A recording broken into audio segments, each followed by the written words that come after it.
Next operator is assignment and shorthand assignment operators in CPP. A shorthand operator is a shorter way to express something that is already available in the CPP.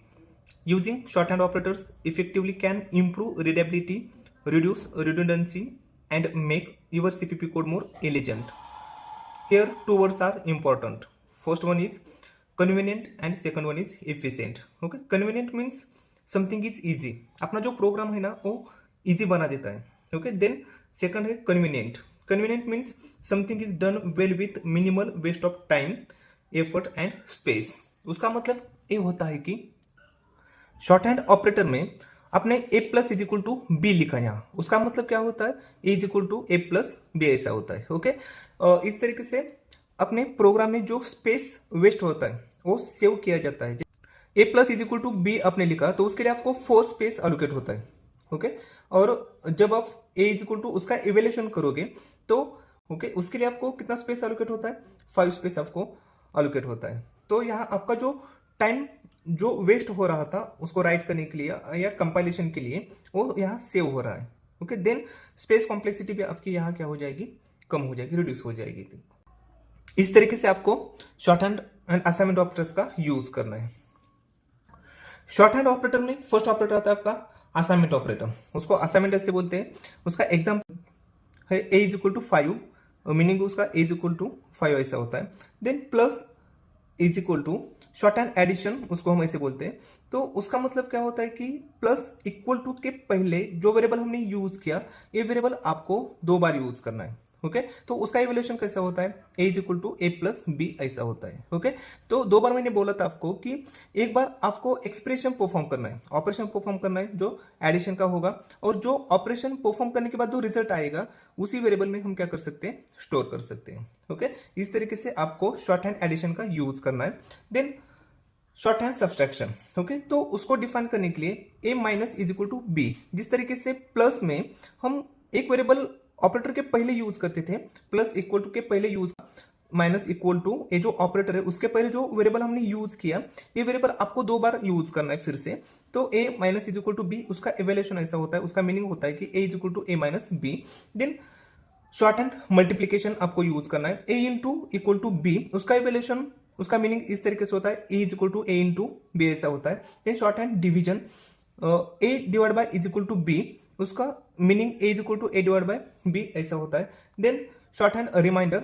Okay, उसका मतलब A mod equal to B, इस तरीके से हमने define कर दिया उसको. तो A is equal to A mod B, B A is equal to A mod B, उस तरीके से उसका इवैल्यूएशन होता है. इसी तरह से आपको आपके जो शॉर्ट हैंड ऑपरेटर्स हैं वो आपको यूज करने हैं.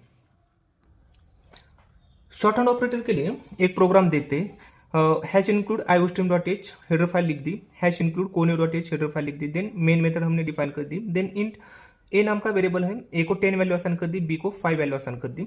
वैल्यू असाइन करने के लिए यहाँ हमने असाइनमेंट ऑपरेटर का यूज कर दिया. ओके, ए और बी को हमने 10 एंड 5 वैल्यू रिस्पेक्टिवली असाइन कर दी.